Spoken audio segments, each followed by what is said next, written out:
믿음을 새롭게 우리 믿음에 대한 이야기를 시작하면서 벌써 7주가 지나서 오늘 마지막 시간을 맞이하게 됩니다. 저 나름대로 우리 성도들이 이런 믿음을 가졌으면 좋겠다, 이런 생각으로 믿음을 어떻게 새롭게 할지, 우리의 잘못된 믿음은 어떤 걸지 이제 점검하기도 하고, 오늘 마지막 시간에 전능하신 하나님을 믿으라, 이런 제목으로 말씀을 나누려고 합니다. 오늘 말씀은 너무나 유명한 말씀이에요.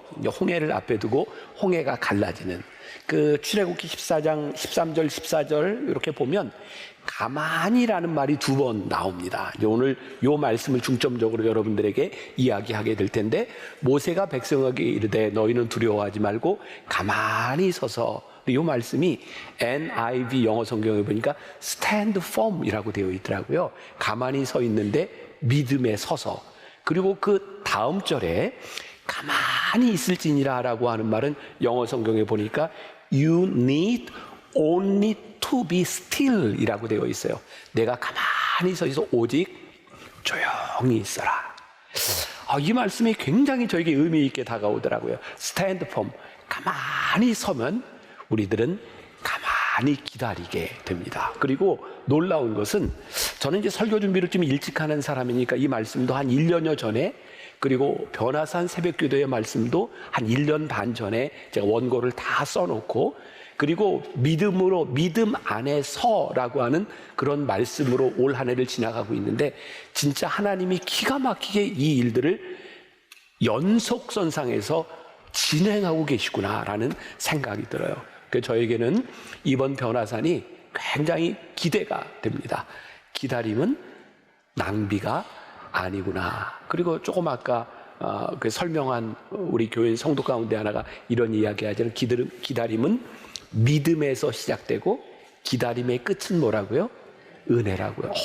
그렇게 확 와닿아요. 이건 제가 한 말이 아니라 예배팀에서 만든 문장인 것 같은데, 그렇구나. 믿음에서 시작한 기다림이 은혜로 끝나는 변화산이 되게 하여 주옵소서.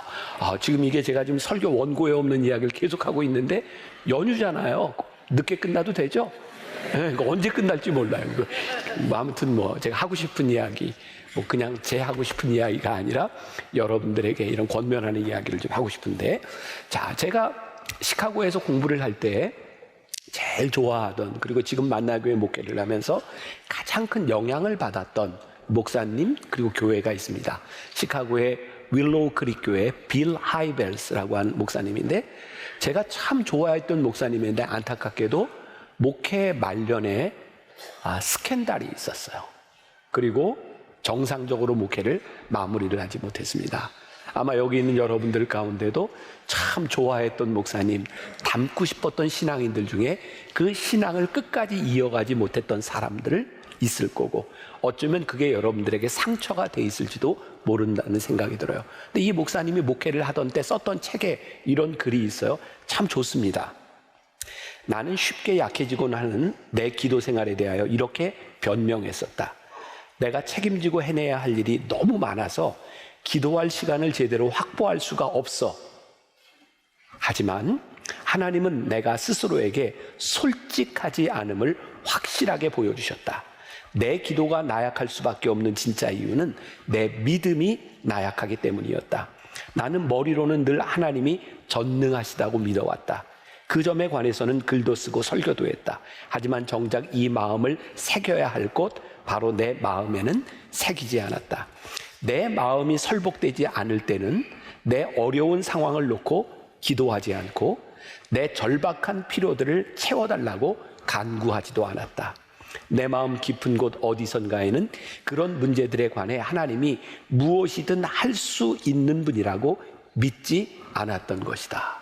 저는 이 글을 보면서 이 목사님이 솔직한 기도에 대한, 그리고 믿음의 고백들 참 귀하다라는 생각을 했는데, 이런 글을 썼던 분이 왜 마지막에 그렇게 되었을까? 이건 저와 여러분들 모두의 문제일 것 같아요. 믿음은 한순간의 마음가짐이나 한순간의 믿음의 열정을 가지고 지나가는 것이 아니라, 우리들이 어떻게 끝까지 믿음 안에서 씨름하고 하나님을 붙드느냐에 대한 문제구나라는 생각을 합니다. 아마 여기 있는 여러분들 가운데 제가 지난주에도 그런 얘기를 했어요. 우리들이 예배를 드리는데 하나님 앞에 예배를 드리는 이 순간 우리들의 의지는 결코 악하다고 생각하지 않아요. 우리는 선한 의지들을 다 가지고 있고 이 예배 시간에는 특별히 그럴 것 같아요. 뭐 이게 극단적인 얘기겠지만 혹시 여러분들 중에 오늘 예배를 드리고 이제 연휴 가족들을 만나게 되는데 그래 나는 오늘 예배를 마치고 가족들을 만나면 틀림없이 싸움을 할 거야 이렇게 결심하는 분 없죠. 그죠? 내가 좋은 말을 해야 되겠다, 가족들과 화목해야 되겠다. 그런데 문제는 우리들이 선한 의지를 가지고 있지만 우리들에게 선한 능력은 없어요. 그래서 의지에도 불구하고 우리는 무너질 때가 있기 때문에 우리들이 기도할 수밖에 없는 거죠. 근데 우리는 왜 기도해요? 전능하신 하나님을 믿기 때문에 우리들이 기도할 수 있는 거예요. 그게 뭐예요? 믿음이에요. 우리들에게 전능하신 하나님을 믿는 믿음이 있는가? 아니면 우리의 선한 의지, 우리들이 생각하는 것, 우리의 관념 속에서 우리들은 신앙생활을 하고 있는가? 이 부분을 우리들이 점검할 필요가 있어요. 제가 요 근래 들어서 잘난 척을 좀 많이 안 한 것 같아서 또 제 본색을 한번 좀 드러내야 될 것 같아요. 제가 쓴 책인데도 좋아요. 이 글이 하나님의 시선 2월 27일자에 제가 썼던 글을 조금 읽어드릴게요. 전능하신 주님을 알지 못하면 우리는 주님을 빈곤하게 만듭니다. 우리의 힘으로 깊은 우물에서 물을 길어 올리려 하지만 가능하지 않습니다. 결국 우리의 노력이 끝나는 곳에서 체념하게 되고 체념에 안주하면 불신앙의 자리에 머물게 됩니다. 주님을 빈곤함에 가두지 않기 위해서는 성령의 은사를 가지고 사역하는 것만으로 만족하지 말아야 됩니다. 영어식의 표현인데 God in a box, 하나님을 상자 안에 가두다라는 말이 있습니다. 인간이 하나님의 능력이나 범위를 임의로 제한할 때 사용하는 표현입니다. 내 사고와 내 인식의 범위 안에 하나님을 가둔다면 마치 내가 들을 수 있을 법한 박스 안에 하나님을 넣고 다니는 것과 같습니다. 하나님은 우리가 아는 것보다 훨씬 크신 분이십니다. 하나님을 제한하지 마십시오. 우리가 기도하고 우리가 믿음 생활을 한다고 하는 것은 God in a box, 하나님을 내 사고 속에 가두는 것이 아니라 내 사고를 넘어선 하나님을 우리들이 믿을 때에 우리들은 그때 비로소 진실한 기도를 하게 돼요. 제가 BTD 영성훈련 첫날이면 사람들에게 이런 이야기를 합니다. 여러분들의 능력이 끝나는 곳에서 하나님을 다시 생각하면 그때 기도가 시작됩니다. 이때 기도는 어떤 의미인지 아시죠? 우리는 누구나 기도할 수 있어요. 그런 기도 말고 그때 비로소 시작되는 기도, 하나님의 능력을 우리들이 믿는 기도. 이런 말은 많이 들어보셨죠? 내가 일할 때 하나님은 쉬고 내가 기도할 때 하나님은 일하고 계십니다. 이 말을 또 이제 오해하지 말아야 돼요. 그럼 우리들이 기도하고 아무것도 하지 않아도 된다라고 하는 의미가 아니라 우리들이 진짜 기도할 때 하나님은 우리를 위해 일하시고 그때 비로소 우리들의 삶은 아주 다이나믹하게 변할 수 있는 거예요. 저는 우리 안에 믿음이 있으면, 우리 안에 신앙이 들어오면 저는 필연적으로 우리들의 삶은 다이나믹해진다고 생각해요. 왜요? 하나님의 능력을 믿고 살아가는데, 하나님의 능력 안에 살아가는데 우리들이 어떻게 우리들의 삶이 다이나믹해지지 않을 수 있겠는가? 성경에는 하나님의 전능하심을 많이 증거하고 있어요. 근데 전능하신 하나님 앞에서 우리는 어떤 태도를 취하고 있는가? 우리들이 진짜 기도하지 않는 이유, 어쩌면 그것은 하나님을 신뢰하지 않기 때문에, 믿지 않기 때문에 우리들이 기도하지 못하는 것은 아닐까? 혹시 여러분들 가운데 저한테 상담을 요청하는데 이런 상담을 요청할 분이 있을까요? 목사님, 어떤 주식을 살까요? 그리고 지금 주식이 지금 호황인데 이게 언제까지 갈까요? 혹시 이런 문제로 저하고 상담하고 싶으신 분 한번 손 들어보세요. 제가 보기엔 아무도 없을 것 같아요. 왜냐하면 그건 제 능력이 아니니까. 또 저도 이제 정치인들을 만날 기회가 있는데 그분들이 저한테, 목사님, 제가 어떻게 전략을 짜면 국회의원이 되고 어떻게 하면 대통령까지 될까요? 이런 걸 저한테 질문하거나 상담하는 사람은 아무도 없어요. 왜? 그건 제 능력이 아니잖아요. 어쩌면 우리가 하나님 앞에 기도하지 않는 이유 가운데 우리들은 어떤 생각을 하고 있냐면 이건 하나님의 능력이 아니야 라고 생각하는 거 있는지 몰라요. 왜?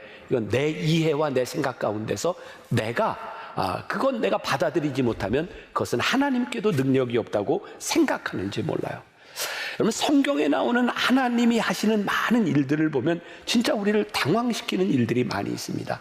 우리를 당황하게 한다고 하는 말은 뭐냐면 우리들이 기대했던 것이나 우리들이 생각하는 것을 뛰어넘어가는 일들이 우리를 당황스럽게 하는 일이죠. 예를 들어서 우리가 너무나 잘 알고 있는 홍해를 가르고 이스라엘 백성들이 출애굽하게 하는 그 사건들, 이스라엘 백성들이 여리고에서 가나안 땅으로 들어갈 때 요단강이 갈라진 사건들, 그리고 오병이어의 사건들, 이런 것들이 어떻게 우리를 당황하게 하지 않을 수 있겠는가? 여러분, 오늘 이 출애굽기 14장 이스라엘 백성들이 홍해를 건너고 난 다음에 15장에는 미리암의 노래, 이걸 찬양하는 노래가 나오고, 이제 16장, 17장 이제 출애굽해서 나가는 과정들이 나옵니다. 그런데 출애굽해서 광야를 지나가다가 물이 없어서 어려움을 당하게 되는 장면이 나옵니다. 믿으세요. 진짜 있어요. 성경에. 궁금한 분들은 가서 이제 한번 보셔도 좋아요. 근데 출애굽기 17장 6절과 7절에 이런 말씀이 있어요. 내가 호렙산에 있는 그 반석 위, 거기서 내 앞에 서리니 너는 그 반석을 치라. 그것에서 물이 나오리니 백성이 마시리라. 반석을 치라. 거기에서 이스라엘 백성들이 물을 마시리라. 그리고 이곳, 사람들이 물이 없어 다투었던 이것을 물이 바라 라고 부르는 거예요. 자, 성경을 우리들이 이제 묵상하고 큐티한다라고 생각할 때는 우리들이 좀 이제 깊이 말씀을 보게 되는 거죠. 자, 봅시다. 이스라엘 백성들이 이제 출애굽해서 광야를 지나가는데 물이 없어요. 하나님이 물을 내시려고 해요. 그러면 조금이라도 개연성 있는 하나님이 우리들에게 명령하신다면, 야, 이 땅을 팔아.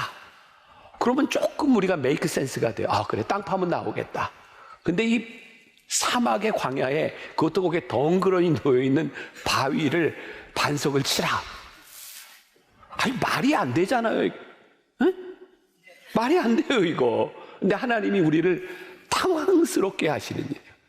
그러니까 하나님께서는 행하시는 일들, 하나님 전능하신 하나님이 행하시는 일들은 사실은 우리의 사고 가운데서 일어나는 일들이 아니라 이것을 넘어서는 하나님의 역사 가운데 하나님이 행하시는 일들이에요. 여러분들은 여러분들의 인생에서 어떤 경험, 어떤 간증을 하시는지 모르겠어요. 저는 이제 목사니까 목회를 하다 보면, 야, 이게 하나님이 정말 이렇게 인도하시는구나. 그런 것들을 경험할 때가 있어요. 이제 시간이 지나가면, 이제는 말할 수 있다. 그런 것들이 있잖아요. 시간이 지나가고, 이 또한 지나가리라. 보니까 제 삶에도 목회 여정에도 그런 시간들을 지나서 이제 깨닫게 하시는 것이 있어요. 우리 교회가 거의 한 20년 전, 그때 교회가 이런 시설을 가지고 있지는 못하지만 빚도 많이 있었지만 진짜 그때 부흥을 경험했던 때입니다. 그러니까 막 사람들이 막 오니까 공간도 부족하고 제일 문제가 뭐였냐면 교육관이 부족한 거였어요. 혹시 여러분들 저 교회 옆에 탄천변에 연세요양원 아세요? 옛날에 이제 그건 이제 이름이 좀 바뀌었는데, 여러분 그런 생각 안 해보셨어요? 저 연세요양원이 우리 교회 건물이었으면 기가 막혔겠다. 이런 생각 안 해보셨어요? 야, 그 차도 좀 거기 될 수 있고. 그때 20년 전 그런 생각을 했어요. 하나님, 저게 우리 교회 땅이고 우리 교회 건물이면 진짜 교육시설도 그렇고 참 좋은 인프라를 갖출 수 있겠습니다. 그때 제가 담임 목사 되고 얼마 되지 않았을 텐데 정말 그 건물을 살 수 있는 기회가 왔어요. 지금 그 건물과 땅은 지금보다 7, 8배 정도 더 비싸요. 근데 그때 그걸 살 수 있는 기회가 왔는데 문제는 제가 계약하는 날 미국에 약속이 있었어요. 저는 가야 됐고, 그때 이제 우리 교회 이제 장로님에게 이제 시간이 많이 지났으니까 누군지도 모르니까 하는 얘기예요. 그 장로님이 이제 계약을 하게 됐고, 이제 10% 계약금을 걸고 이건 우리가 꼭 해야 됩니다. 그리고 이제 저는 준비를 해놓고 저는 미국으로 갔어요. 그런데 계약하려고 위임받았던 장로님이 계약을 안 하고 잠수를 탔어요. 이유는 뭐냐면 그 당시에 교회가 빚도 있는 상황에서 이것까지 계약하면 교회가 많이 어려워지겠다고 판단을 하셨던 것 같아요. 그래서 그거를 제가 미국에서 장로님이 잠수를 타는 바람에 계약이 무산됐습니다. 이런 얘기를 들었을 때 제 기분이 어땠을까요? 정말 이럴 수가 있나. 그리고 결국은 그걸 이제 못하고 어떻게 했냐면 지금 여러분들 교회 앞에 있는 공감파거스라고 하는 그 건물 이제 교육관을 짓게 됐고 그 다음에 교육시설들을 리모델링을 이제 하게 됐어요. 그때는 참 억울하다고 생각을 했는데 지금 이렇게 20년 가까이 이렇게 지나가면서 하나님이 저에게 깨닫게 하시는 게 있어요. 그게 저는 하나님의 인도하심이었어요. 물론 그 땅을 사고 그 건물을 사고 우리가 더 큰 교회를 만들고 더 좋은 인프라를 만들 수 있었을지도 몰라요. 근데 그때 만일 그 건물을 구입했다면 우리 교인들이 얼마나 오랫동안 저 빚을 갚느라 힘들었을까. 큰 교회가 잘못된 것이 아니고 큰 건물이 잘못된 것이지 않지만 하나님은 우리 교회를 통해 이끄시는 그 길이 큰 건물과 큰 교회에 대한 길이 아니라 우리를 향한 하나님의 계획이 있으셨구나 라는 생각을, 그 고백을 제가 하게 되는 거예요. 우리들의 삶에, 우리들의 인생에 우리를 당황케 하는 그런 일들은 당황스러운 일이지 하나님이 일하시지 않는 것이 아니다. 자, 보세요. 오늘 본문 말씀 출애굽기 14장에 이스라엘 백성들이 홍해를 앞에 두고 뒤에서 애굽 백성들이 막 쫓아오는데 뭐라고 말씀하세요? 모세가 백성들에게 이르되 너희는 두려워하지 말고 가만히 서서, 전 여러분들이 이제 오늘 이것만 기억하고 가도 괜찮아요. Stand firm. 가만히 쓰는데 그냥 정적으로 서는 게 아니라 어떻게 해요? 굳게 서라. 그리고 14절에 보니까 여호와께서 너희를 위하여 싸우시리니 너희는 가만히 있을지는 be still. 저에게 어떤 생각이 드냐면 그렇구나. 우리들이 하나님 앞에 믿음으로 가만히 서면 우리는 가만히 있을 수 있구나. 이 뉘앙스가 느껴지시나요? 우리들이 굳게 서면 우리는 하나님이 하시는 일을 조용히 볼 수 있어요. 제가 이렇게 정리를 했어요. 영적 성숙의 표시는 가만히 있는 것, 아무것도 하지 않는 것이 아니라 하나님이 하시는 일을 굳게 서서 가만히 기다리는 것이다. 그래서 우리들이 가만히 서면 우리는 가만히 하나님 하시는 일을 기다리게 되는 것 같아요. 그래서 이번 변화산을 지나가면서 제 마음 가운데 기대가 되는 게 있네요. 하나님, 우리들의 인생의 기다림이 낭비가 아니라 믿음으로 굳게 서서 우리의 인생을 바라보게 될 때에 가만히 일하시는 하나님을 보게 되는 믿음의 고백과 간증이 우리들에게 있게 하여 주옵소서. 오늘 잘난 척 한 김에 그냥 막 나갑시다. 네. 제가 여러 권의 책을 썼지만 여러분들에게 제가 이 책은 너무 좋다, 내가 쓴 책이지만 기억나는 거 있으세요? 모든 날이 은혜스럽다. 제가 이 책이 너무 좋은 건 제가 매일 아침마다 일어나서 묵상하면서 에세이처럼 썼던 책이기 때문에 그 책이 너무 좋아요. 그 책에 나와 있는 글인데 읽어드릴까요? 사서 보실래요? 읽어드릴게요. 네. 자, 기도를 하다 보면 하나님 앞에서 침묵하는 시간이 필요합니다. 하나님 앞에서 침묵한다는 것은 단순히 말을 하지 않는다는 것이 아닙니다. 내가 말하는 것보다 말씀을 듣는 것이 더 중요하다는 뜻입니다. 그동안 신앙생활을 하면서 참 많이 배운 것이 있습니다. 하나님 앞에 우리의 생각과 소원들을 마구 쏟아내는 방법들입니다. 물론 우리에게는 당연히 그럴 특권이 있습니다. 그런데 그 특권을 누리다 보니 더 큰 은혜와 축복을 누리지 못하는 것 같습니다. 우리를 포근히 감싸 안으시는 사랑과 때로는 우리를 위해 아파하고 울어주시는 성령님의 동행하심, 그리고 우리를 인도하시는 하나님의 계획 같은 것들 말입니다.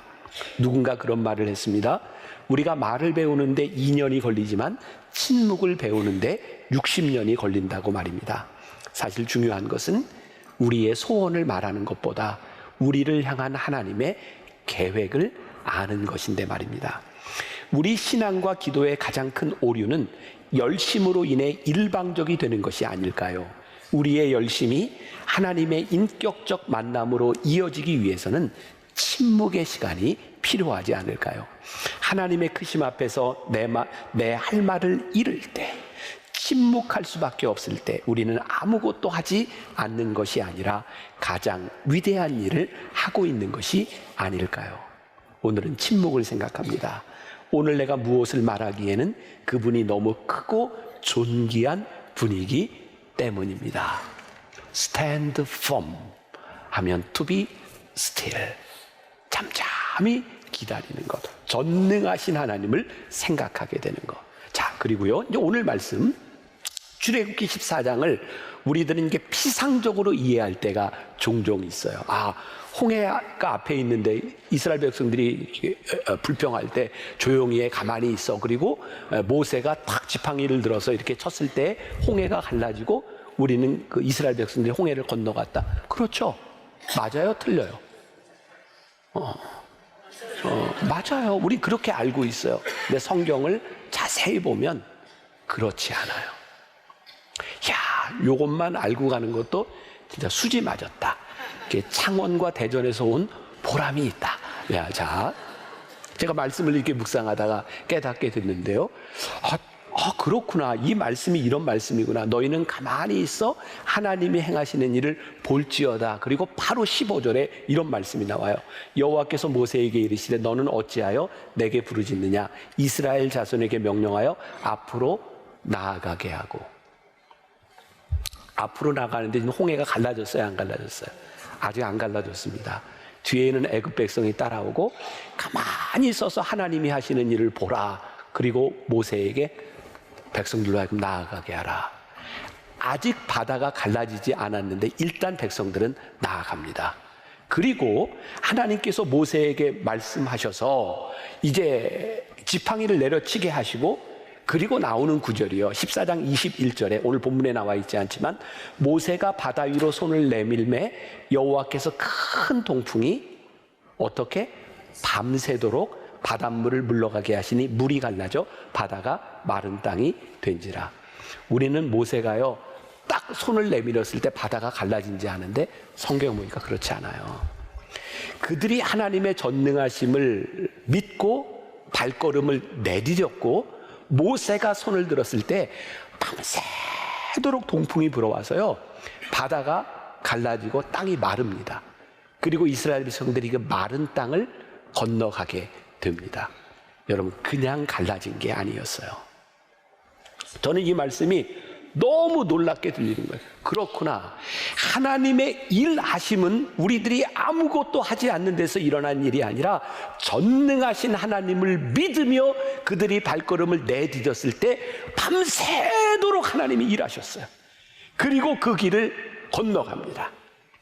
우리들이 기다림이 낭비가 아니고 하나님을 믿는 전능하신 하나님 앞에 선다고 하는 것은 우리들이 꿈꾸는 것 같은 어느 날 한순간에 뭐가 팍 이루어지는 요술방망이 같은 것이 아니라 하나님을 믿는 믿음 위에 우리들이 굳게 설 때 하나님이 일하시는 것을 우리들이 보게 되는 거예요.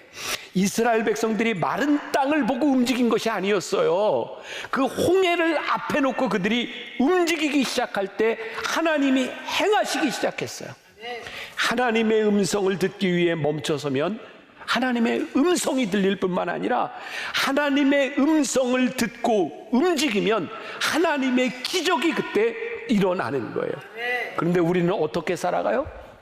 움직이려고 하지 않아요. 순종하려고 하지 않으면서 하나님의 기적을 기다릴 때가 있어요. 제가 2005년, 7, 8년 그런 무렵이었던 것 같아요. 북경 코스타에 갔을 때 우리 이용규 선교사님 만나서 그 얘기를 나누다가 어떤 청년이 말씀을 마치고 났는데 선교사님한테 와서 이렇게 얘기를 했대요. 선교사님, 저도 선교사님처럼 하나님의 말씀을 들으며 살고 싶어요. 그랬더니 이용규 선교사가 무시무시한 얘기를 했어요. 뭐라고 얘기했냐면 100% 주님의 말씀에 순종하겠다는 결단이 없이는 하나님의 음성을 절대로 분별하지 못합니다. 정말 와닿았어요. 하나님의 말씀에 순종할 준비가 되어 있지 않은 사람들, 대부분의 많은 경우에 우리들은 이렇게 얘기합니다. 하나님, 일단 말씀해 보세요. 그리고 그게 내 머릿속에서 이해가 되면 순종이 되는데, 내 머릿속에서 이해가 되지 않으면 순종이 되지 않는 거예요. 무시무시한 이야기입니다. 100% 순종할 준비가 되어 있지 않으면 우리는 하나님의 음성을 분별할 수 없습니다. 전능하신 하나님을 믿는다고 하는 것은 우리의 능력을 믿고 기도하는 것이 아니라 하나님의 역사하심을 믿는 거예요. 우리의 삶에는요, 불가항력적인 일들이 참 많이 있어요. 불가항력이 뭐예요? 내 힘으로 할 수 없는 일들. 우리는 그런 무거운 상황에서 우리들이 벗어나고 싶어요. 근데 여러분들 보세요. 성경을 보세요.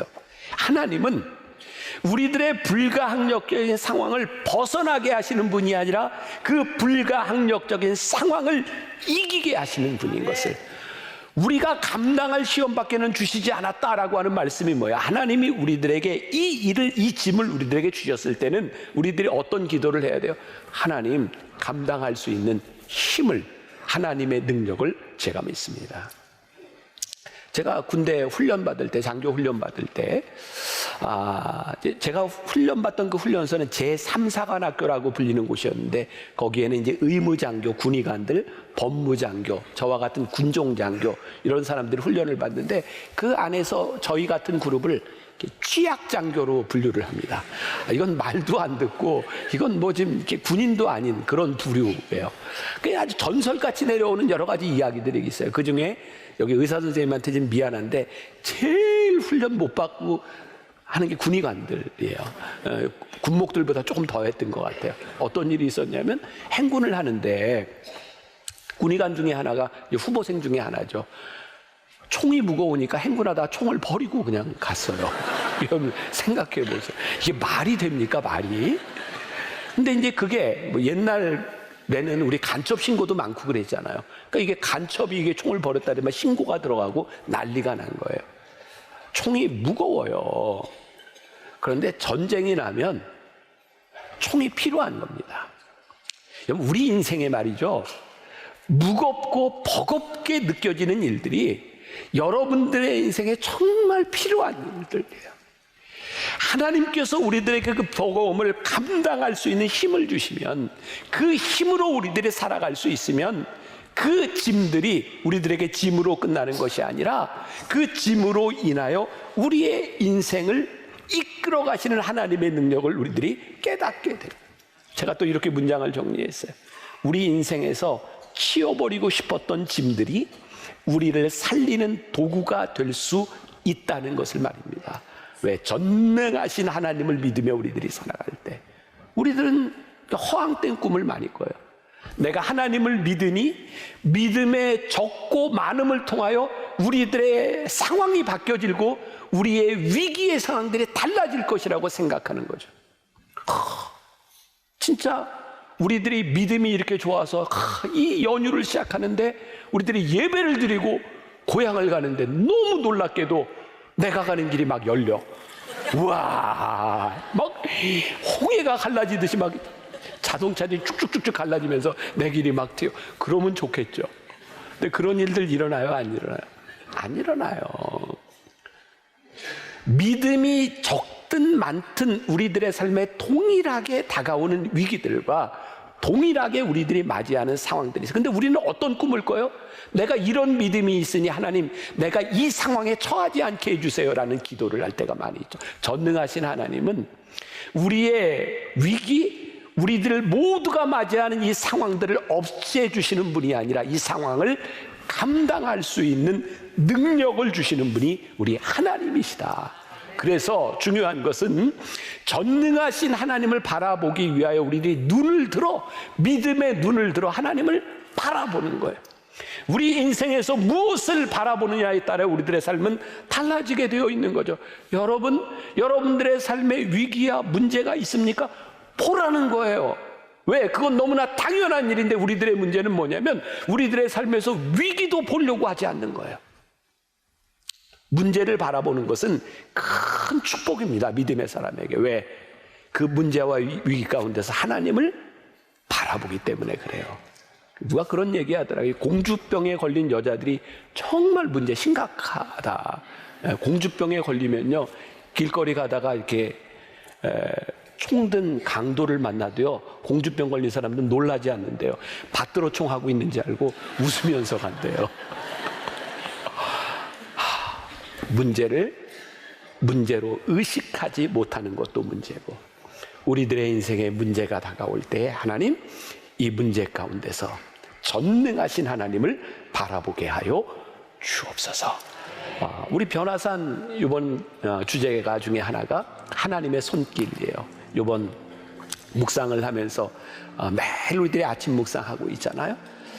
제가 이 하나님의 손길이라고 하는 이 제목을 만들고 이 노래를 우리 팀들과 함께 이렇게 만들면서 제가 그때 캐나다에서 이렇게 글을 썼어요. 이렇게 작사를 했어요. 그때 제가 글을 쓰면서 하나님, 우리 성도들의 삶에 하나님의 손길이 닿게 하여 주옵소서. 보이지 않는 하나님의 손길이 우리 성도들에게 닿게 하여 주옵소서. 놀랍잖아요. 하나님의 손길이 보이지 않는데 보이지 않는 하나님의 손길이 내 삶에서 역사하고 있어요. 그게 믿음을 가지고 살아가는 사람들의 모습이에요. 오늘은 제가 이제 제 글을 많이 여러분들에게 읽어드리는데 이 마지막 글도 너무 좋아요. 그래서 읽어드리고 우리 함께 이제 찬양, 하나님의 손길을 찬양하려고 그래요. 이것도 제가 하나님의 시선 책에서 5월 15일자에 썼던 글입니다. 당신이 구원받기 위해 할 수 있는 것은 아무것도 없습니다. 그러나 받은 구원을 나타내기 위해서는 뭔가를 해야 합니다. 구원받은 우리의 삶에도 늘 어려움과 시련이 닥칩니다. 하나님은 우리에게 시련 없는 인생을 주시지 않습니다. 다만 시련과 어려움을 적절하게 극복할 수 있는 능력을 주십니다. 시편 18편 29절, 내가 하나님을 의지하고 담을 뛰어넘나이다. 이 말씀은 하나님의 자녀로 살아갈 때 세상에서 만날 시련을 면제해 준다는 의미가 아니라 우리가 그것을 넘어야 한다는 뜻입니다. 불시험이 오면 일어나 대처하십시오. 만일 그 불시험이 당신의 죽을 육체를 통해 그리스도의 생명을 드러낼 기회가 된다면 아무리 아픈 고통이라도 인내하십시오. 오스왈드 챔버스는 시련이 올 때 일어나 대처하라고 합니다. 그 대처는 인내입니다. 인내하는 성도일수록 하나님을 위한 삶의 소리가 곱습니다. 우리 인생을 통해 하나님의 아들을 드러내기 위해서 인내해야 합니다. 기다림은 낭비가 아니에요. 전능하신 하나님을 믿는 사람들에게 오늘 하나님의 손길이 여러분들에게 있기를, 임하기를 간절히 소원합니다. 우리 함께 찬양합시다.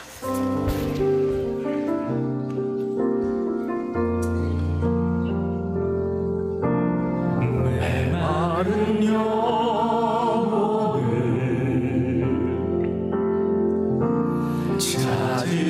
찾으시는 성, 따스한 숨결로 시선으로 내 이름을 부르시네.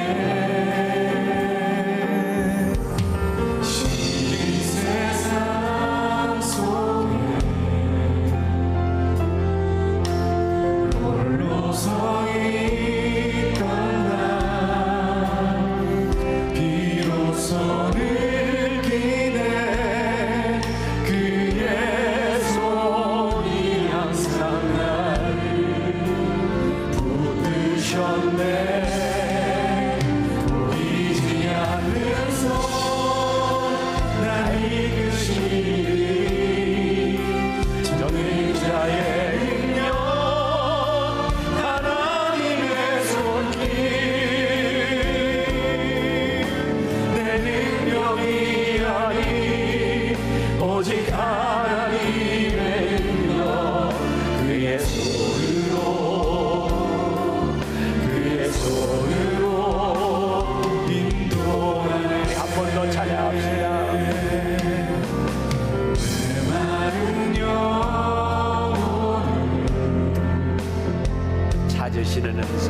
찾으시는 은성 따스한 숨결로 시선으로 내 이름을 부르시네.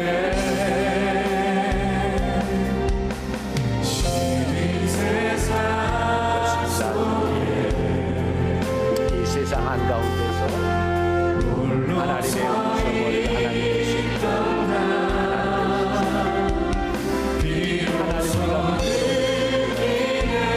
하나님의 우리 속에 역사하시는 하나님의 같이 살아가고 붙드셨네 보이지 않는 손 날 이끄시니 전능자의 능력 하나님의 손길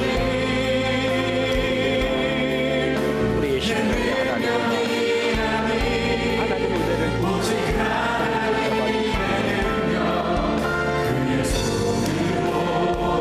우리의 손으로 하나님의 손으로 보이지 않는 손 날 이끄시니 전능자의 능력 하나님의 손길 내 능력이 아닌 오직 하나님의 능력 그의 손으로 모든 시선을 주님께 모든 시선을 주님께 드리고 살아계신 하나님을 느낄 때 내 삶은 주의 역사가 되고 하나님이 일하기 시작 모든 시선을 주님께 드리고 살아계신 하나님을 느낄 때내 삶은 주의 역사가 되고 하나님이 일하기 우리 한 번 더 모든 시선을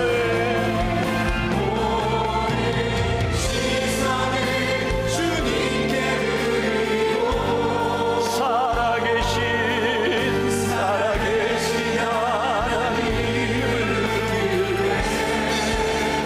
때내 삶은 주의 역사가 되고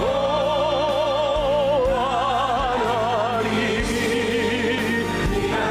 보이지 않는 손 보이지 않는 손날 이끄시니 전능자의 능력 하나님의 손길 내 능력이 아닌 오직 하나님의 능력 그의 손으로 보이지 않는 손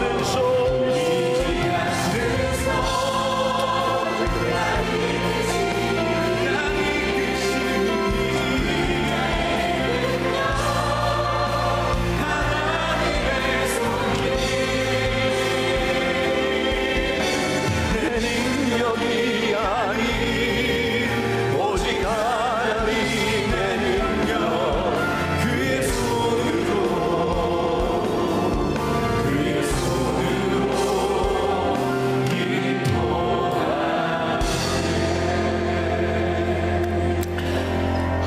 우리가 가만히 서서 하나님 하시는 일을 가만히 바라보며 하나님의 능력이 전능하신 하나님이 어떻게 일하시는지를 보기를 원합니다. 하나님, 우리는 많은 날들 짐이 무겁다고 징징댈 때가 많았습니다. 하나님 왜 나를 이렇게 버겁게 하시냐고, 왜 나에게만 이런 십자가를 주시냐고 불평할 때도 많았습니다. 오늘 말씀을 들으며 우리들이 믿음으로 고백합니다. 전능하신 하나님, 내 인생의 짐과 무게를 질 수 있는 능력을 나에게 허락하여 주옵소서. 나에게 임하시는 전능하신 하나님의 손길을 고백하게 하여 주옵소서. 우리 사랑하는 성도들의 삶에 하나님의 손길이 떠나지 않게 하여 주옵시고, 오늘도 하나님 앞에 드려진 귀한 예물들이 하나님 앞에 잘 쓰임받게 하시고, 이 세상 살아가며 물질로 인하여 고통당하지 아니하도록 우리 성도들의 삶을 지켜 주옵소서.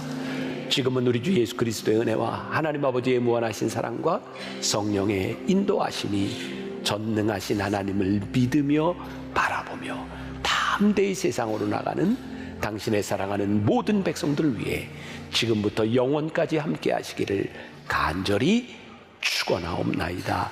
아멘.